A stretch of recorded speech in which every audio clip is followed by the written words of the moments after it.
বনু বকর এবং বনু খুজা পরস্পর বিরোধী শক্তি। সুযোগ পেলেই একজন আরেকজনের ঘাড়া মটকায়, সুযোগ পেলেই একজন আরেকজন সদস্যকে হত্যা করে ফেলে। মারামারি এই সিলসিলা চলছে বহু বছর ধরে। এর মধ্যেই হুদাইবিয়ার সন্ধি হলো। এক পক্ষ মদিনার পক্ষে মুসলিম, অন্য পক্ষ মক্কার কুরাইশ দল। সন্ধির শর্তে চুক্তি ছিল অন্য কোন দল যদি চায় তাহলে আমাদের সঙ্গে যুক্ত করতে পারে বা যুক্ত হতে পারে। বনু বকর কুরাইশদের দলে যোগ দিয়ে দিল। বনু খুজা চলে আসলো আল্লাহর রাসূল সাল্লাল্লাহু আলাইহি ওয়াসাল্লামের দলে। যোগ দেওয়ার কিছুদিন পরে বনু বকরের সদস্যরা কুরাইশদের সহযোগিতায় বনু খুজার একজনকে হত্যা করে ফেলল। বনু খুজা আল্লাহ রাসূল সাল্লাল্লাহু আলাইহি সাল্লামের দলের সাথে একাত্মবদ্ধ। স্বাভাবিকভাবে এই হত্যাকাণ্ডের জন্য খবর চলে যায় নবী সাল্লাল্লাহু আলাইহি সাল্লামের কাছে। তখন বনু খুজা মুসলিম কিন্তু ছিলেন না, শুধু একাত্মতা ঘোষণা করেছেন মাত্র। আল্লাহ রাসূল সাল্লাল্লাহু আলাইহি সাল্লাম হত্যাকাণ্ডের খবর শোনার পরপরে মক্কার কুরাইশদের বিরুদ্ধে অ্যাকশনে গেলেন, এই কারণে যে মুসলিমদের তাঁবুতে আশ্রয় নেওয়া একটি গ্রুপকে চুক্তি লঙ্ঘন করে আক্রমণ করা হয়েছে। এটাই ছিল মক্কা বিজয়ের শুরুর প্রেক্ষাপট।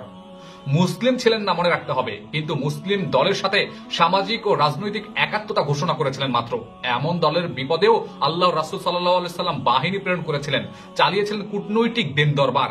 আর এখনকার কি হচ্ছে? নিজের ঘরানা না হলেই মুখই খুলি না আমরা। কি শিক্ষা পেলাম আমরা এত এত সিরা পড়ে যদি প্রবৃত্তিই দমিত না হয় আমাদের, তাহলে সোনালী যুগের মানুষের পদাঙ্ক অনুসরণ কিভাবে সম্ভব আমাদের দ্বারা? মুসলিমদের ইতিহাস আত্মকেন্দ্রিকতার কোনো স্থান নেই।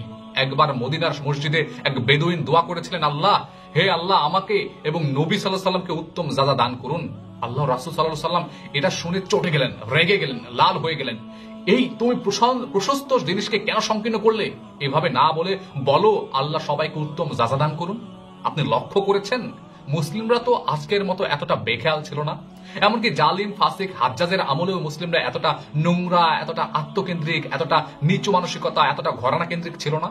এখন আমরা এতটা নিজেকে নিয়ে ব্যস্ত যে নামাজের সময় নির্যাতিত ভাই বোনদের জন্য হাউমাউ করে কেঁদে যে দু হাত তুলে দোয়া করব তাই ভুলে যাই। বাহারি ইফতার নিয়ে বসে ঘাস খেয়ে ইফতার করা লোকগুলোকে ভুলে যাই বোমালুম। কারোর যেন কোনো আক্ষেপ নেই, কষ্ট নেই, চিন্তা নেই, ভাবনা নেই, তাদের দুঃখে দুঃখ বোধের বালাই নেই, ভুলের যেন ভালোই আছি আমরা বলে। ইতিহাস সাক্ষী মুসলিমরা যখনই উম্মাহ কনসেপ্ট থেকে বের হয়ে যাবে বা বের হয়ে গেছে, পশ্চিমা স্টাইলে নিজেকে পরিচালনায় অভ্যস্ত করে ফেলেছে, ঠিক তখনই ঘাত প্রতিঘাত এবং বহুমাত্রিক ষড়যন্ত্রে নাস্তানুবোধ হতে বাধ্য হয়েছে। আমরা কি সেদিকে যাচ্ছি না? আমরা সংশোধিত না হলে, আমরা নিজেদেরকে শুধরাতে না পারলেও আমাদের উপরে কিন্তু যে নির্যাতনের জোয়ার কিন্তু পড়বেই। আমাদেরও কিন্তু একসময় ভাটা আসবে, তখন আমাদের পাশে কারা থাকবে?